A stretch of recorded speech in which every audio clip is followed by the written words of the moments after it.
everyone, and welcome to today's Real Talk, End the Silence, Empowering the Conversation around Suicide Prevention.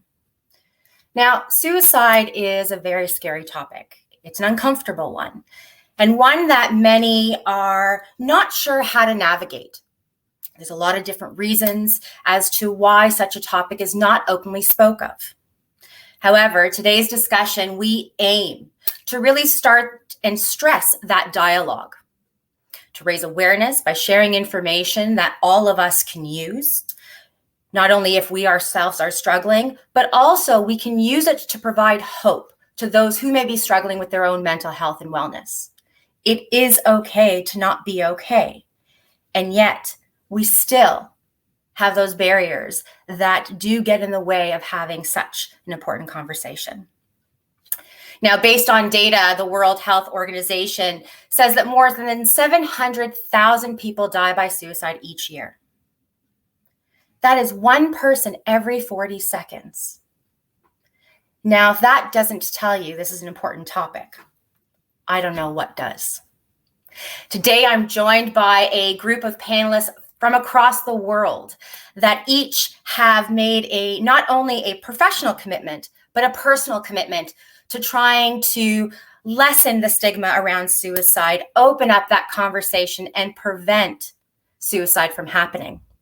I welcome my esteemed panelists to the screen. Hello, everyone. So again, truly grateful to have each and every single one of you. And before we do get started into our discussion, I think I'd be amiss not to share with those that are listening each and every single one of who is joining us today. So Randy Thompson, who we've seen on other panelists of Real Talk, is joining us again today. He's the Vice President and Business Development with Living Works. He's also a member of the Board of Trustees at CISP, which is the Construction Industry Alliance for Suicide Prevention. Randy has spent the past 30 years, amazing, 30 years in the mental health field. I'm old. Mission, almost, well, come on. This is something we have to state, 30 years towards the mental health field. Absolutely amazing. His mission has always been in prevention and early intervention of issues that impact people's ability to live a healthy and happy life. Now, in suicide prevention, we tend to focus on training, building networks of safety in all communities to ensure that people struggling with suicide get the support they need, and also build a foundation that anyone can help.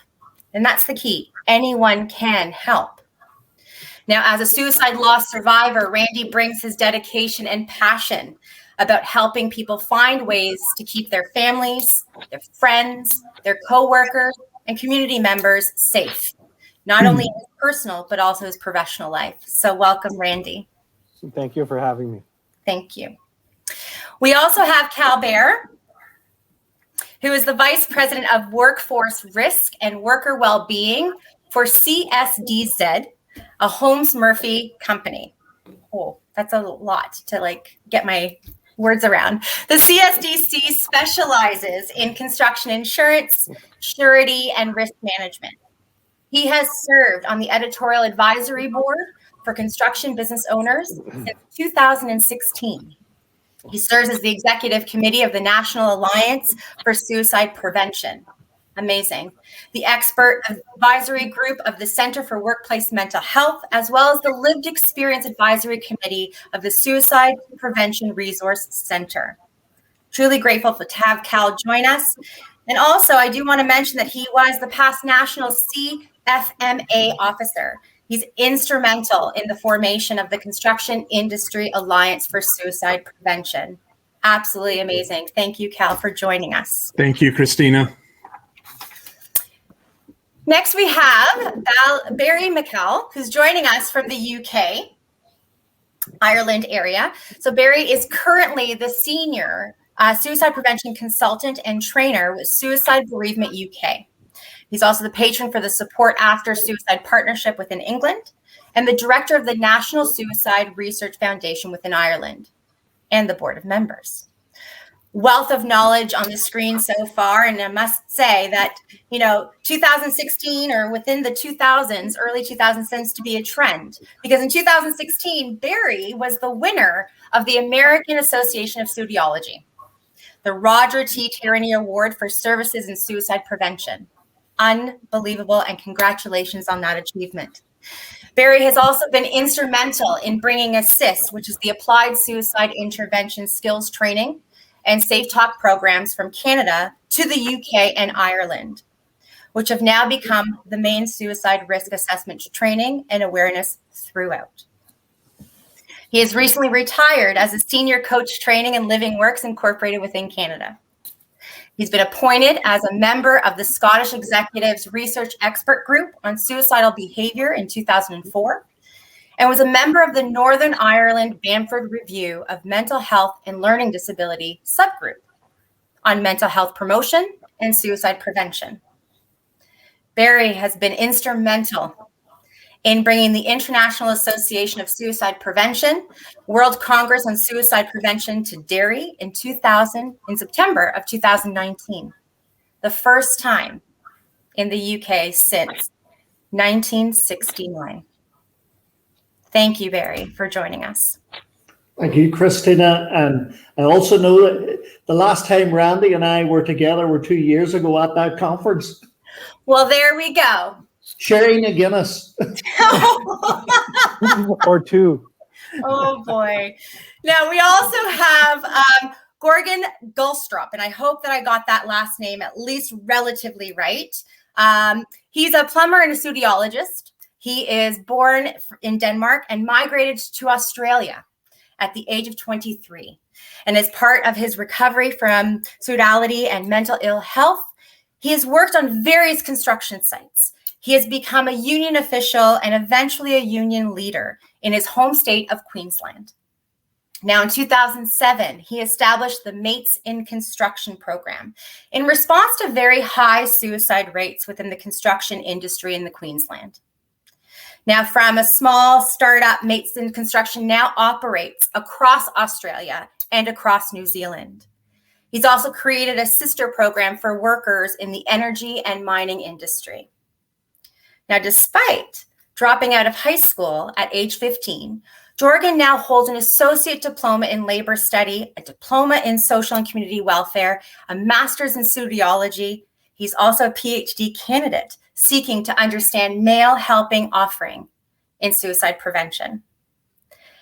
And I must admit, it is super early where you are, and I am truly grateful that you are able to contribute to this discussion today. So welcome. Thank you. Now, also on our screen, we have Dave McLeod, who, while the remaining panelists are joining us from all over the world, Dave joins us from Calgary. So Dave is a clinical and forensic psychologist with the Western Psychology Services in Calgary. The focus of his practice has evolved over the years, but the common element that defines all of his work is risk. Child protection risk, suicide risk, mental health risk, self-harm risk, violence risk, sexual abuse risk, and the list can go on. He began work in suicide prevention in the late 1970s as a volunteer with the Distress Center's Drug Center, and has since, unbelievably, worked in a variety of adolescent treatment centers in Calgary, Regina, and Paris, France. Now, as well as working within those areas and sectors, he's also been working in the correctional facilities as well as hospital systems. Now, Dave has been a senior trainer and consulting mentor trainer with the Center for Suicide Prevention since 1995. He facilitates the ASSIST and ASSIST Tune-Up Workshop, as well as the Suicide to Hope Workshop, Tattered Teddies, Straight Talk, and Self-Harm Workshops. He frequently is asked to present on topics concerning mental health risk and safety to organizations in Canada and the US, including the Association of Family and Conciliation Courts, and, well, today. Dave has extensive experience with children and families and spends a lot of his time working alongside Alberta Children's Services, as well as the Child Protection Courts. Now, part of his work includes family mediation and assessments of risk for individuals and families. So Dave, thank you.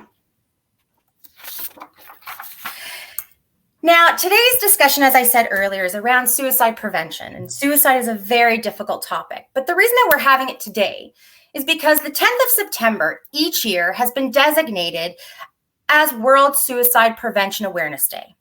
It is a way of focusing attention on the problems of suicide worldwide. Now, World Suicide Prevention Day aims to empower people with confidence to engage in those challenging dialogues. Now, the World Suicide Prevention Day also has a certain theme that it goes through each year. And for the next 2 years, the theme is creating hope through action. Now, what an amazing concept. Creating hope through action is a reminder that there is an alternative. There's an alternative to suicide, and it is through action that we can actually make a difference in someone's life. Now, there's a lot of different factors that cause and lead to suicide. It's complex. There's no single formula, no single approach. And though what we do know that is universal in creating change, in promoting hope, is conversation. So I'd like to sort of look at and explore why we think talking about suicide can be overwhelming, or at least uncomfortable for most people. So, Jorgen, I'm going to start with you. Why do you think the topic of suicide is so difficult to talk about? Well, I don't know. I think in a lot of ways we have a lot of social rules about what you can talk about, what you can't talk about. There's a certain amount of stigma attached to it generally.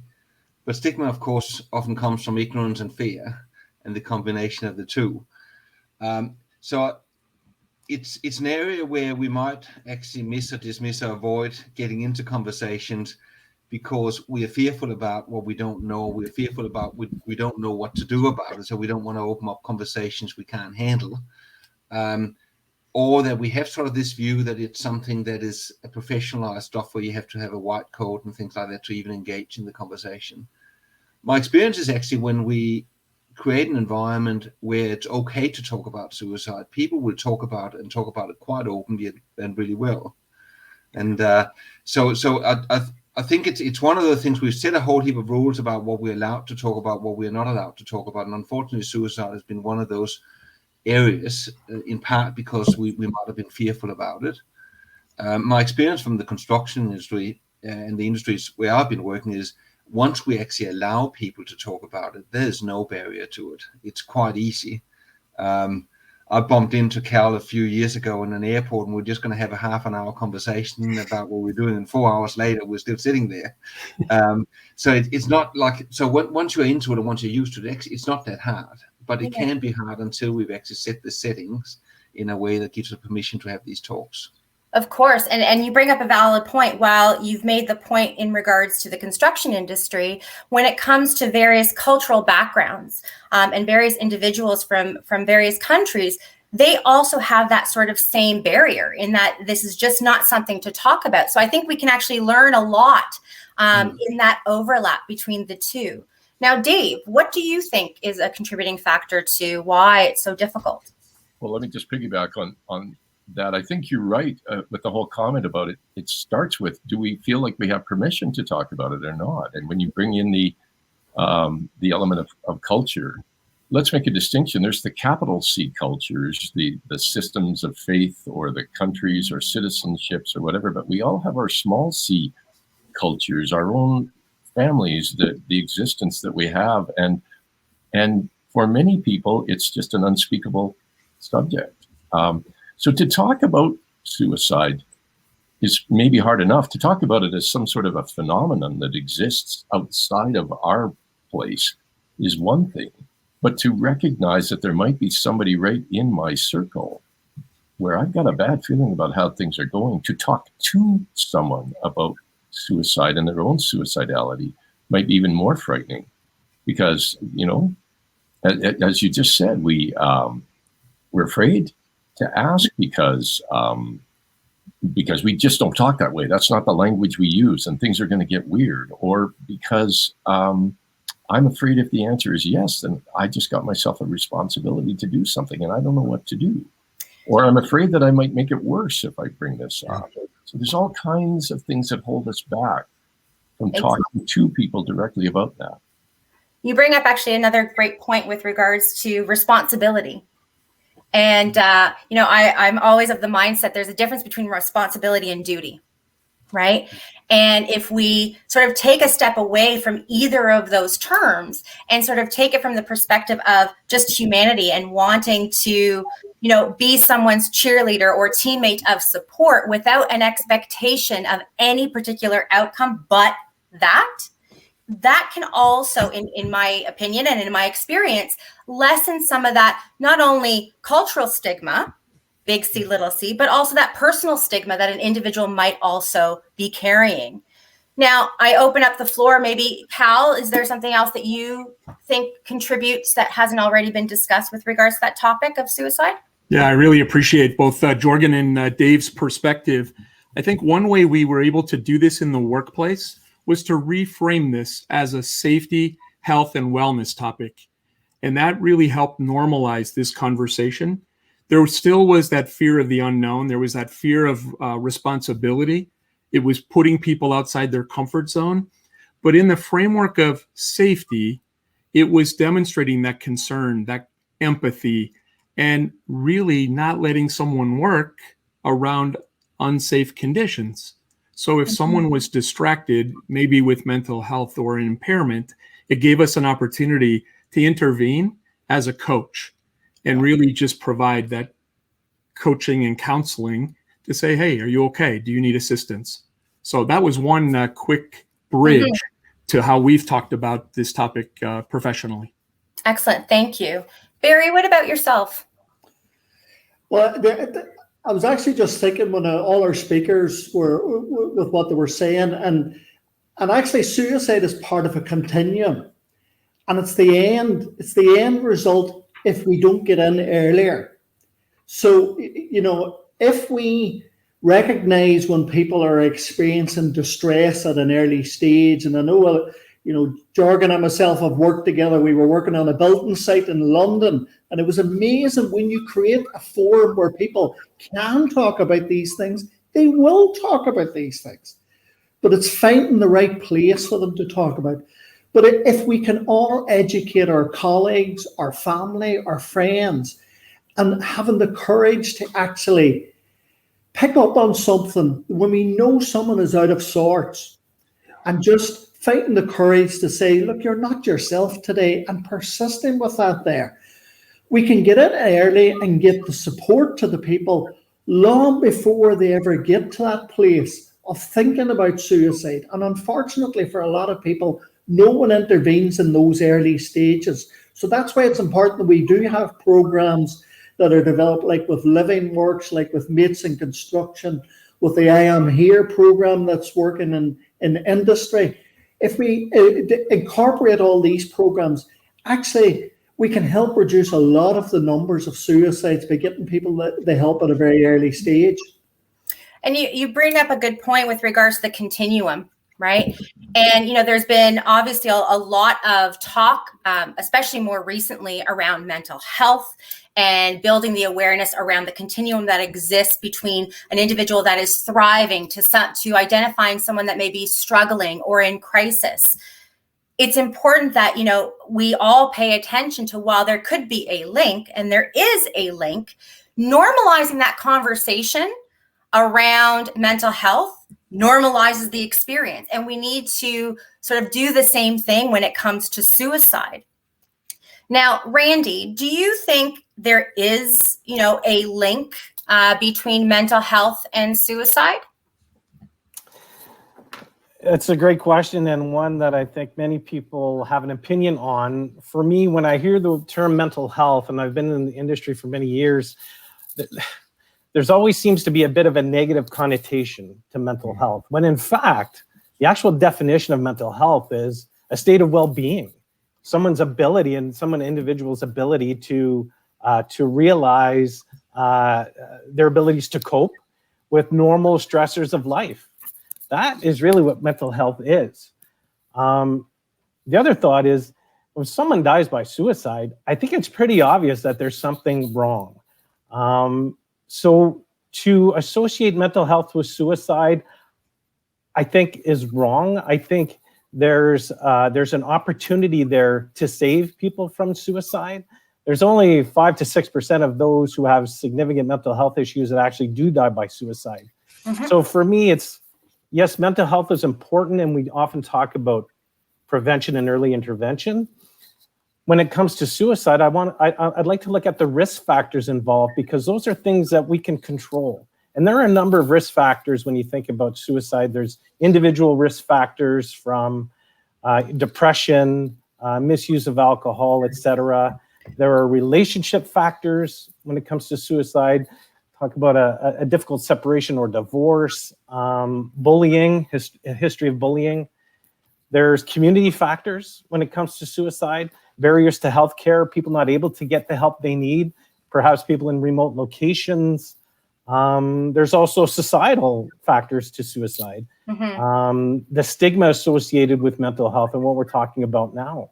So when we look at risk factors, and Dave, you certainly can relate to this, to me, those are factors that we can impact, that we can change, that we can support individuals with and get them the help they need early on, like Barry said, before that continuum, that end of the continuum, when someone, builds that or creates suicidal ideation and eventually makes attempts. So I think when we look at risk factors and able to mitigate those, I think we have a better chance of saving lives. Now, I think it's important also to mention that with regards to risk factors, this does not necessarily mean that checklist that we need to pay close attention to. It's a matter of identifiers, warning signs, invitations, whatever we want to title it, that increases one's thought of contemplating taking their own life. It's not necessarily this is what they all need to have in order to identify who that person may be. We're still humans, right? And nobody's perfect. And we don't have this overlapping identifiers that make us and link us all together, except for the fact that we think, we behave, and we feel. And yet how we do all those three things differ. It differs amongst all of us on the screen, and it's going to differ between everyone else. So for me, I really encourage people to stress the fact that suicide is a possibility in anyone's life, regardless of what age, regardless of what culture, regardless of what ethnicity. It doesn't discriminate, and we can't either, but we also can't put together this mold as to what we need to follow. And I think that associating it with mental health can contribute to that sort of tunnel vision. So I agree in that we cannot, and we need to step away from making that direct association for a lot of different reasons. Cal, what do you think? Yeah, I think Randy and Barry nailed that right on the head.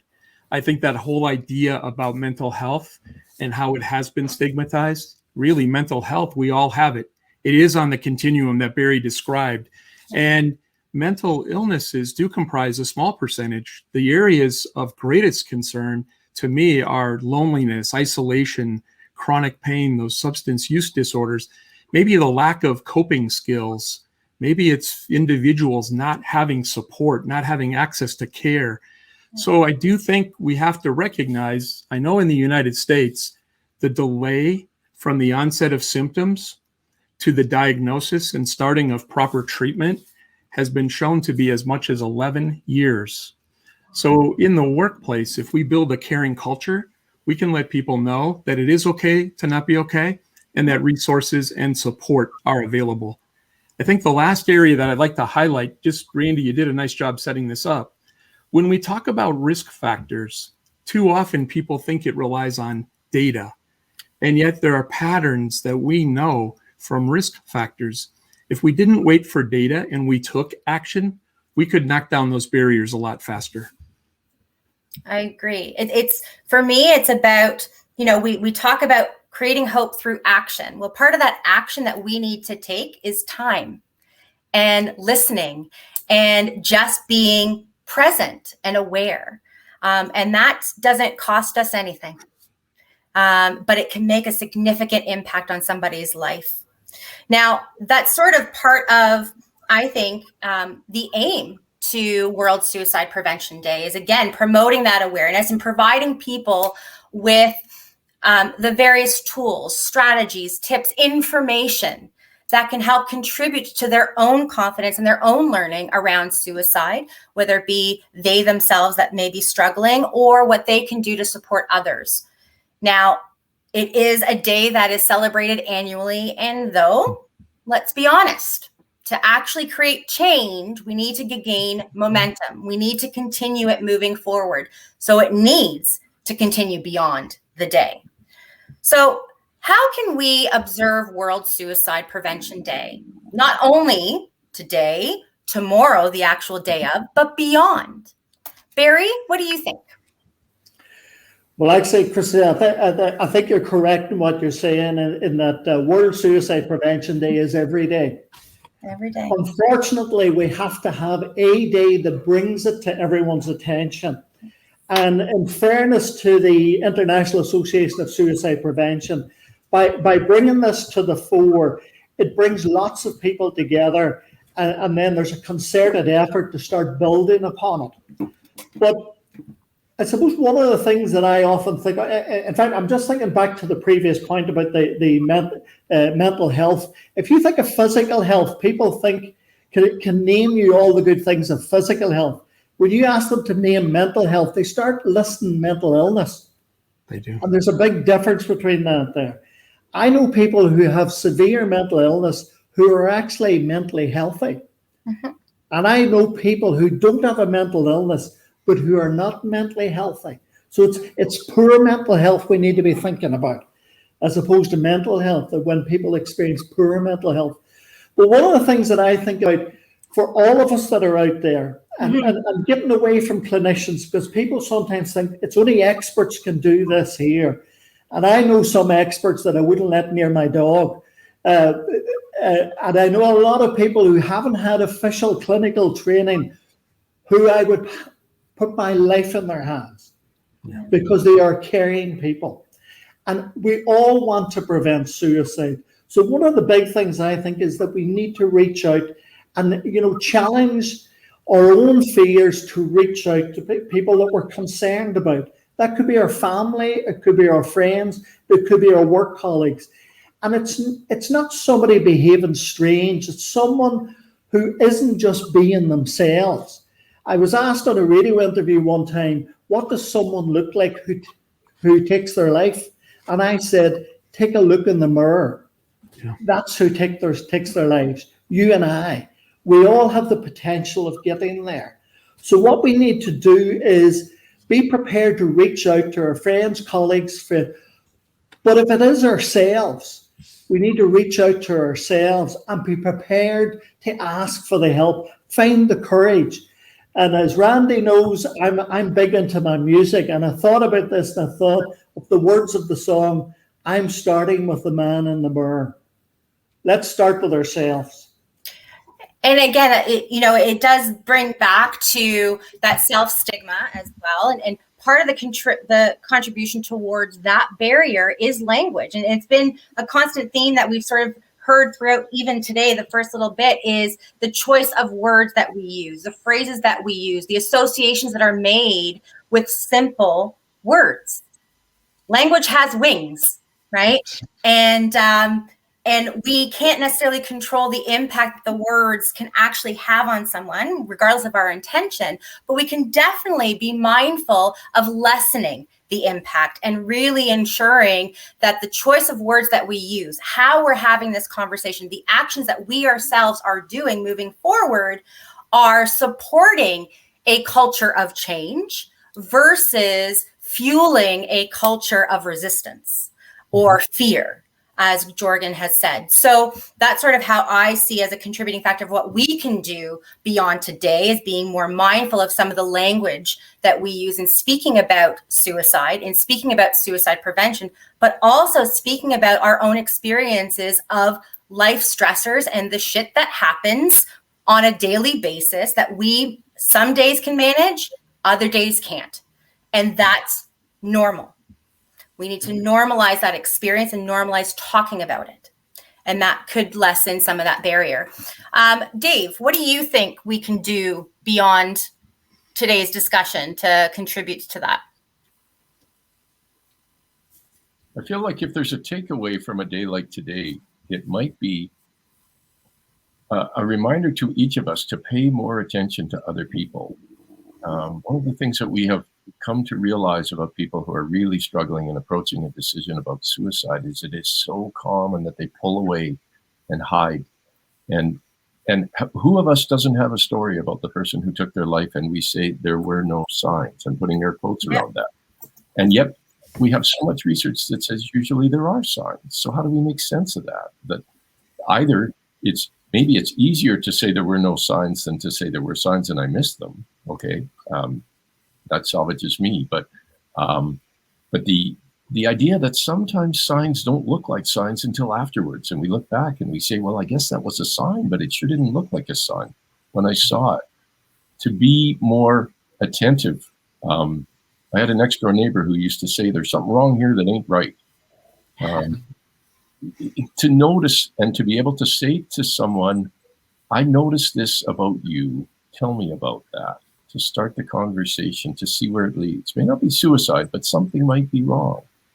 To help people, we're starting to make a distinction. How do we help people to not even get to the point of suicidality in the first place? And then secondly, how do we help them once they're already consumed with the idea? Those are two different challenges, but maybe there's something that is in common, and that's just simply paying attention and be prepared to shut up and listen.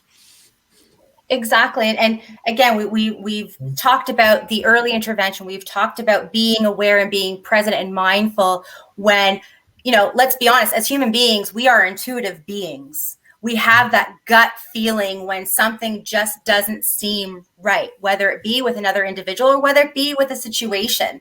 And we need to be more in tune with that, but also comfortable with having that conversation, asking that question when it is regards to someone else. And that does start with, how do we talk about suicide? How do we approach these conversations?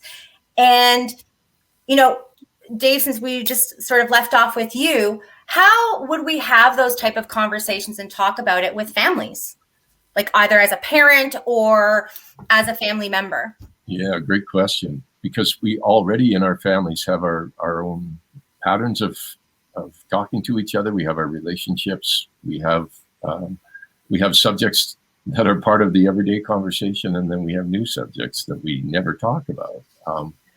And there's a lot of pressure to kind of stay within the same sort of language. If I have a brother and he and I talk chainsaws and body checks, and then I notice one day that something about him doesn't seem quite right, it's going to feel odd for me to say, how have you been feeling lately? Because we don't talk that way. And yet there is a basic sort of a straightforward, caring kind of language that says, I've noticed this about you. What's going on? What's happening? And to begin to build and shift. I would rather it go weird and have the reassurance that I have checked something out and it's not a problem, or it is a problem and we're going to get it fixed. Then even if it means that things are going to get odd for us, then not to try, and not to take the risk. But there can be all kinds of pressure within families to stay within the accepted sort of pattern of how we talk to each other. Well, and that sort of raises the question, there's a lot of different relationship types that we as humans have, right? We have our relationship types with our romantic partners, our family, our colleagues, and yet all have a very similar type of dynamic that remains consistent, that we can utilize and leverage to start having those conversations when we notice that something may be off. So, Cal, what do you think with regards to colleagues having that conversation and what that might look like? Yeah, Christina, if you don't mind, I think Dave really on that family really hit home for me. I have 5 children. They're now grown, but I have a little bit of expertise maybe in this topic of family. Yeah. My birth family was pretty open about mental illness.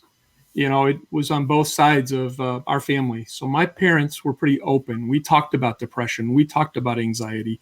We talked about bipolar. It made it okay for us to know if we might need help. And it helped me through some struggles when I was an adolescent. When I got married, my wife didn't necessarily know some of the skeletons in the closet. Probably the first time I'd felt unconditional love, but we had the opportunity to talk about observations from her family. We were intentional about how we were going to raise our children. So I want to be mindful of the time, but Dave, I think you described those family conversations. That was probably the turning point in my understanding about mental health and suicide prevention. Talking to colleagues is very similar, I believe. It really is being intentional. It's being present, as you've said. It's looking for those warning signs: isolation, loneliness, withdrawal, a person who's normally been more jovial but pulls back, where that little humor, good-natured kidding, that nudge doesn't meet with the normal response. It's making yourself vulnerable, and it's asking, are you okay? And very few times I've noticed will people respond the first time. They want to see if you really care. So it is that word persistent someone else used, and it's listening and then responding. I'm talking a lot here, but avoid the temptation to talk, listen, and then empathize and follow up. But I think one thing that I've seen with colleagues, sharing a caring message, either words or action or even a note. I've left those in a lunchbox where someone, recognized that I cared about them. And it goes a long way. For sure. And, again, we know that suicide is a difficult topic. It has been, and we're doing our best to chip away at that and lessening the difficulty around it. And though we also have to meet people where they're at. So simply demonstrating that we are a safe, non-judgmental person to be that person, that listening ear, that sounding board for them is also a key step towards establishing that type of relationship shift to allow such a difficult and intimate conversation to occur. I always say it's important to listen to understand, not listen to reply. You have to listen to understand to know how to respond. And, it again is something that can be applied to any relationship type. But I do feel that, again, that colleague type of dynamic can be tricky because it does sort of have that balance being before duty and responsibility. And it's a different type of close connection. So, Jorgen, I want to hear what you think with regards to that conversation of colleagues and suicide. I think colleagues is a really, really good opportunity to intervene both upstream and in the moment. Suicide is a behavior. It's a response we have to the circumstances. It's not an illness, and often because we put it in that paradigm, it can be a bit disarming and a bit difficult, and you sort of step away from it. If we can get into the culture of a place, if we can talk to people as a group and saying, us as a group of workers, us as a group of plumbers, us as a group of construction workers, we got a problem. We got an issue we need to deal with. We can start collectivizing the responsibility. Yeah. In the medical model, what we tend to do is we individualize it. We say to people it's a deficiency, it's a defectiveness we need to fix within the individual one way or another. It's your inability to cope that we need to deal with. Whereas if we can actually make it a responsibility, a collective responsibility as a group of workers to work around this, we not only get solutions in terms of people intervening when somebody is distressed, we also get solutions that says, hang on, those working hours are not social. Those working away from home without proper communication strategies to contact the loved ones is not social. These are risk factors, and that takes it back to Cal in terms of the workplace, or placing it as a workplace health and safety issue. It's a workplace health and safety issue because we can be unsafe if we are not 100% focused. But the workplace, for instance, can also actually impose additional risk on us that can become lethal when they impact us on us in a mental health way. So I think that talking about it as a colleague, as a normal sense of communication, the same way as we will talk about the missing handrails is a major issue on this side. actually starts broadening this as something that is more than just a medical issue. It's a social issue. It's about how we actually sit within our environment and how the environment interact with us. Wonderful. Thank you. And again, I like how you highlighted the fact that suicide is a behavior, right? Mm-hmm. And behind every behavior is an unmet need. And when we look at trying to address the unmet need, we are better able to have sustainable and meaningful change, and better support of that individual. Now, of course, when it comes to having that conversation with colleagues or having that conversation with family members, that can be a very unique one-to-one type of dynamic, whether it be direct, face-to-face, or indirect through notes or emails or even team messages on the side. There still can be more, I guess you can say, widespread initiatives in continuing that conversation, especially within organizations and workplaces. And I do see that also being a responsibility that should be taken on. So Randy, what do you think that would look like with regards to conversations and dialogues around suicide from an organizational and workplace perspective? Yeah, it's not just construction that's responsible for keeping their employees safe. A law firm has that responsibility, just as much responsibility as well. But we tend to glom to those risky industries because we see the prevalence of suicide there. However, in my opinion, they are leading the way in terms of organizations and their need to be able to deal with suicide. And I think, Jorgen, you mentioned the idea of building a culture. And we hear a lot about that, but it truly is about building a culture of wellness and safety within the workplace. Organizations need to proclaim, perhaps, that suicide is important. It is relevant to our organization. They need to show through modeling behaviors that this is important, that we have safe environments for people to come and have a conversation with. Mm-hmm. It needs to start with education. I think part of the answer around why people don't talk about it is because we're not comfortable talking about things we don't understand. So if we're not educated, then we're less apt to talk about it. So to me, organizations really need to start building that culture, start small, but start educating your people around suicide prevention.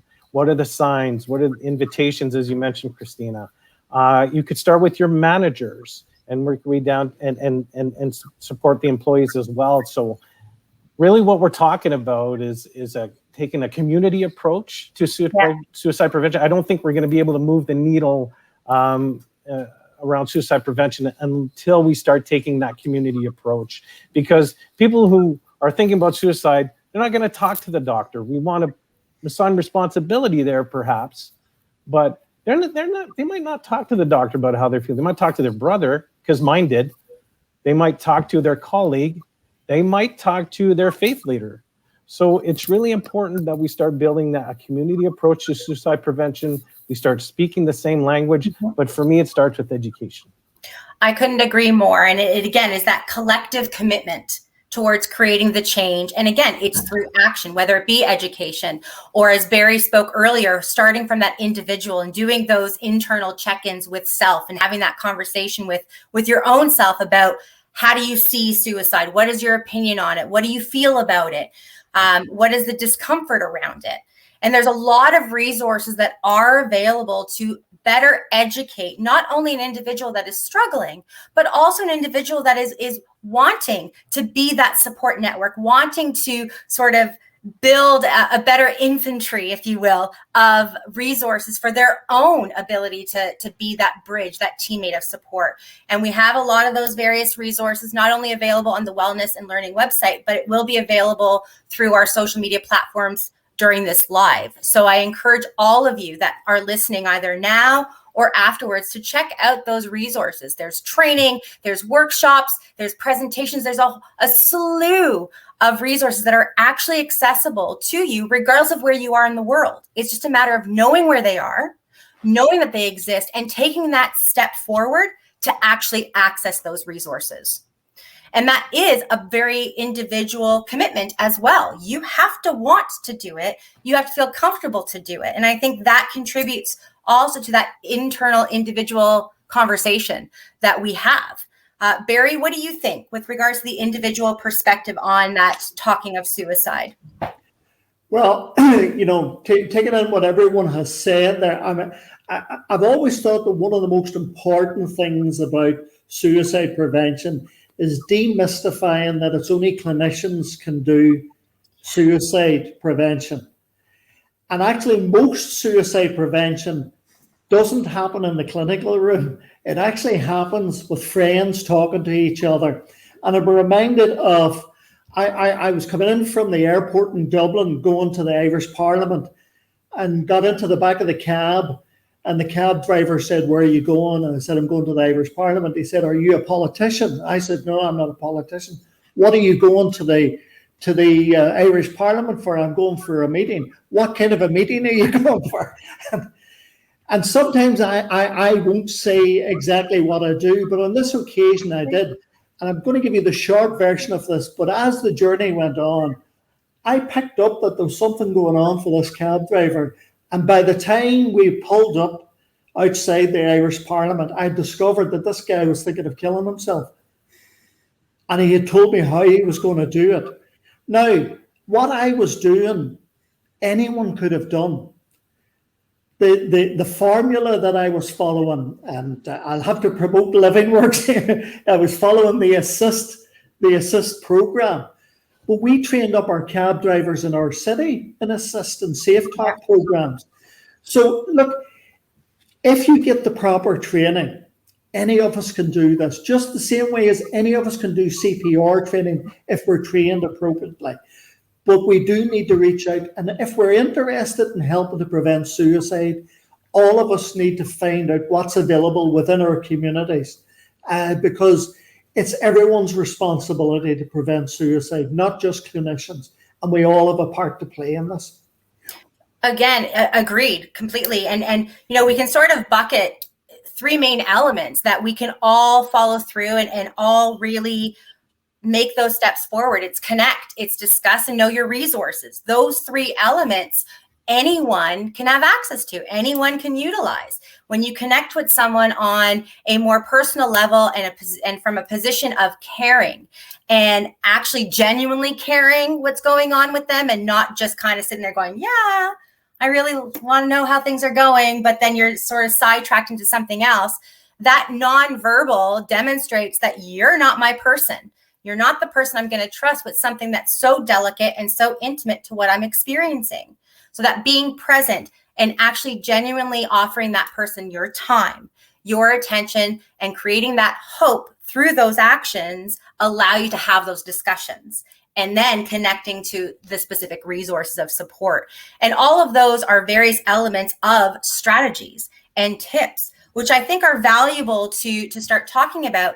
And while we sort of continue this conversation, I do invite anyone that is listening to us live to pose any questions that you may have, either for myself or the panelists, that we can address for you today. But while we are doing that and awaiting those questions, is what are some various prevention strategies or tips that we would like to share with those listening, or maybe listening in the future? Jorgen, what do you think might be a valuable high-level strategy or tip to make sure that we share? I think start talking about it. Actually start having open conversations in the community about it, in our workplace, in our families, about what struggles we have had ourselves, right, and how we got through them. Is a starting point to start breaking down some of the stigma we have. When we do it in a way that is done within the respective cultures we work within, how we talk to each other within the family, how we talk to each other within the workplace, it becomes a lot less scary to intervene.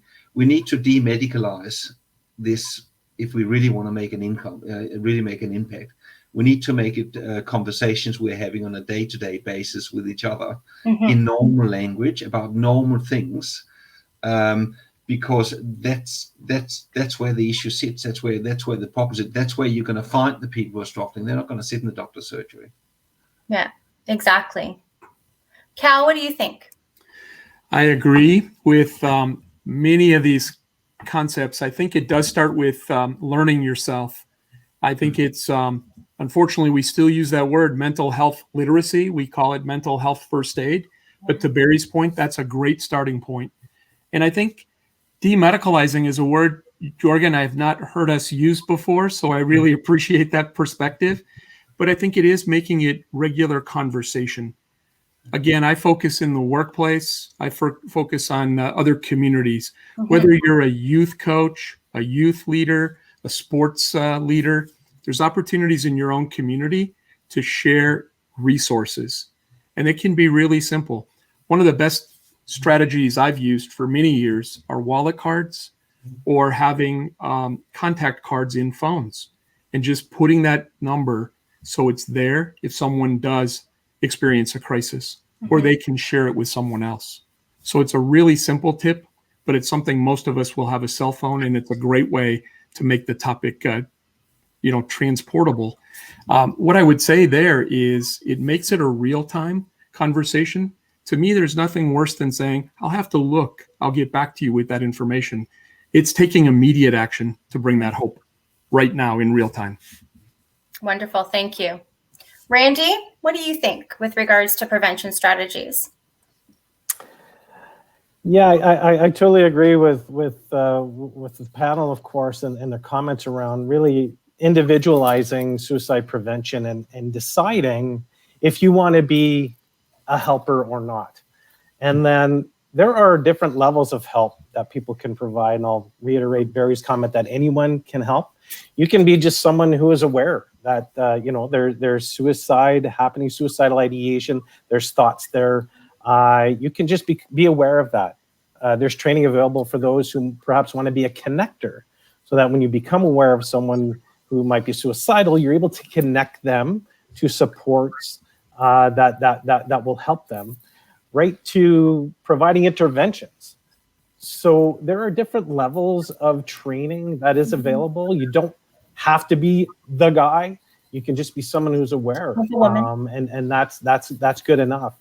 So to me, that's where it starts, and it can be done on an individual basis. Organizations can offer this type of training, of education. Communities can provide it. We see that across the US and Canada, and certainly in Europe as well. So there's no reason or nothing that should prevent someone from helping. I must admit, I think people overcomplicate it. Yeah. And it doesn't have to be complicated. There isn't these little side tunnels that we have to navigate. It can be a very easy conversation to have if you yourself feel comfortable with having that conversation about discomfort, coping strategies, changes in behavior. I always say that we each have a baseline of behavior, right? We just kind of have our way of being. And those that tend to become familiar with our go-to behaviors know how we are. So those that know me know that I can be extremely quirky and very out there. And though when I become overly quiet, that is a change of behavior that is observed. It is different than my typical way of being. As long as we can become, again, present and aware, any changes on either extreme of that person's typical behavior can be an indicator for us to say, hey, I need to step up. I need to ask. And that sort of is another way of sort of establishing a timing of when to have those conversations, potentially. Dave, what do you think is a strategy or tip that we can share with individuals with regards to prevention? Boy, I'm really enjoying this discussion, and I confess that I'm nowhere near as expert on the whole organizational workplace level, but I'm liking the comments here. I'm more of an individual, one-to-one kind of person, and I dare say that all helping people who are thinking about suicide comes down to individual contacts.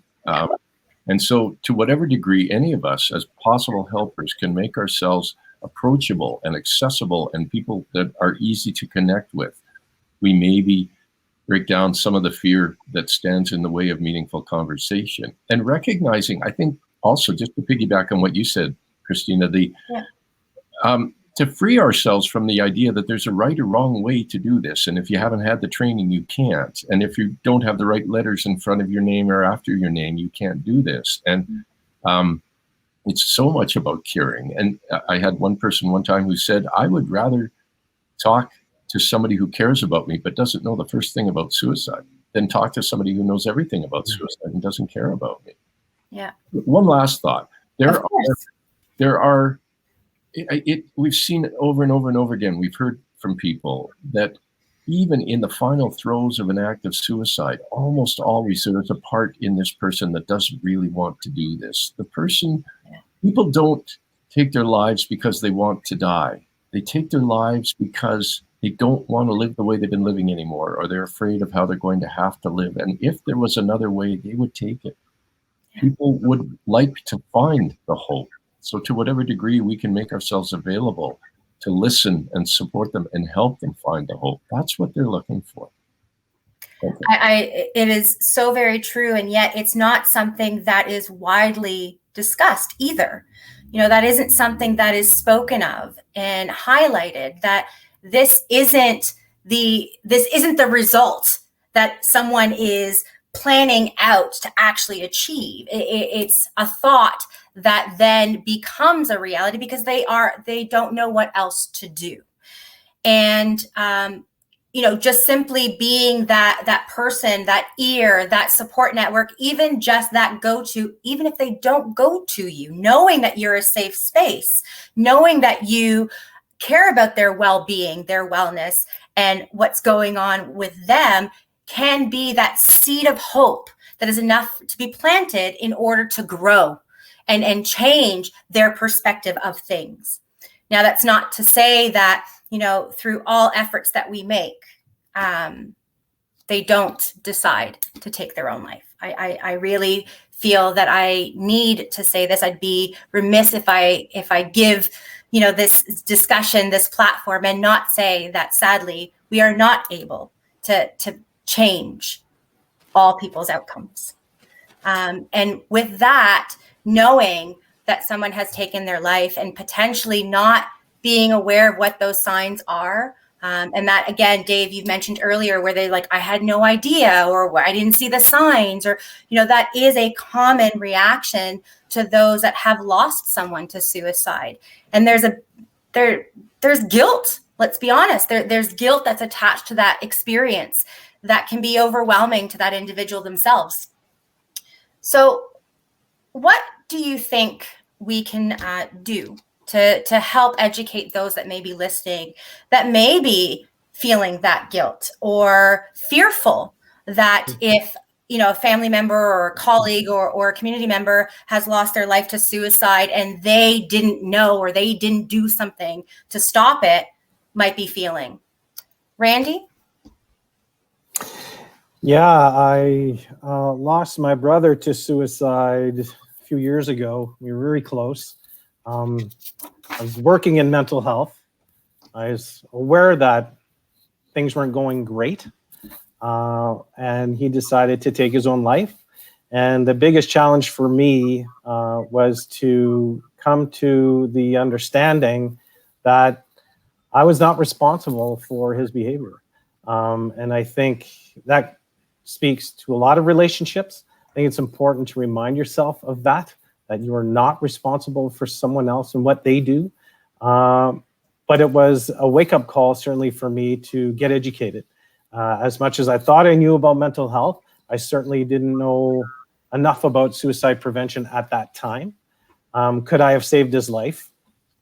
Hard to say. Again, we're not responsible for what other people do, but it certainly was a wake-up call for me to get trained, to be able to identify those signs and symptoms perhaps earlier, and be able to have that conversation, just open it up. Wonderful. And again, it's important to reiterate that there is no one fit model when we are in a position to offer someone of support.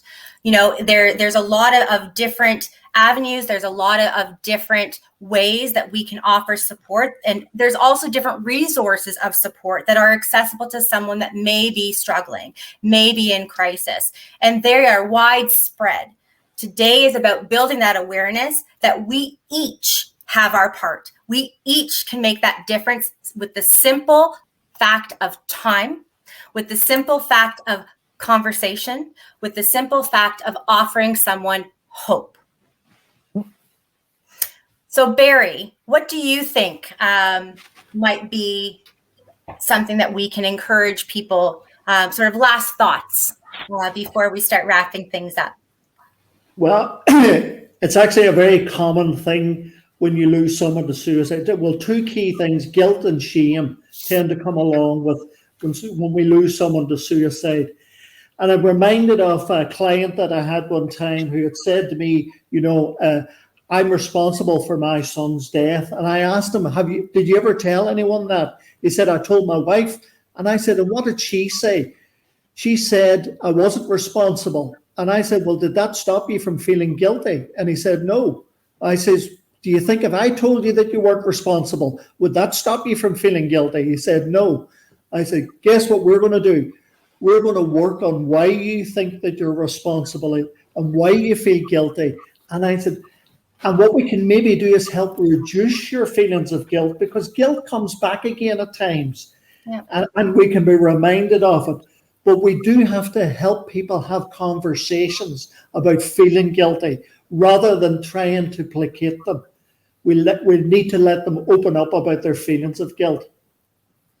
And it aligns with what we're encouraging everyone that is listening to us today. And that is having that conversation, that we don't need those letters, that we don't need that education, that you don't need to be a clinician, a doctor, a psychiatrist, a counselor, whichever title you want to use, depending on where you are at.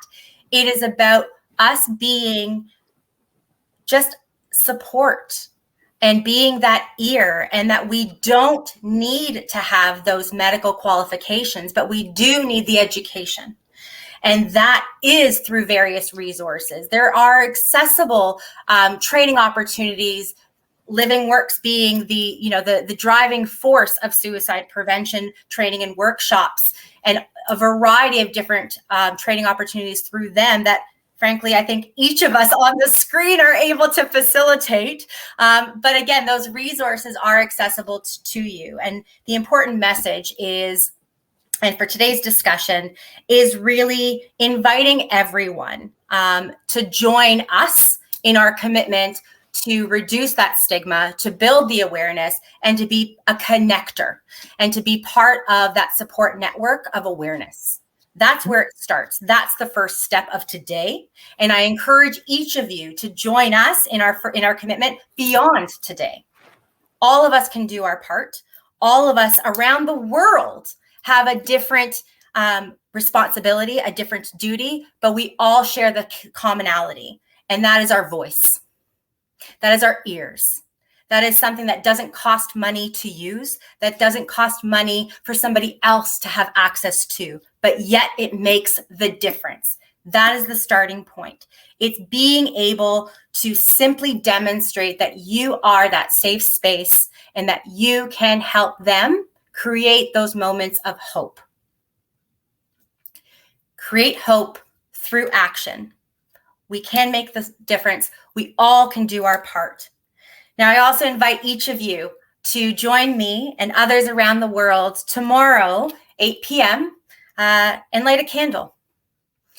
And that is to really demonstrate an act of remembrance towards those that we have lost, those that have lost, and those that may be struggling.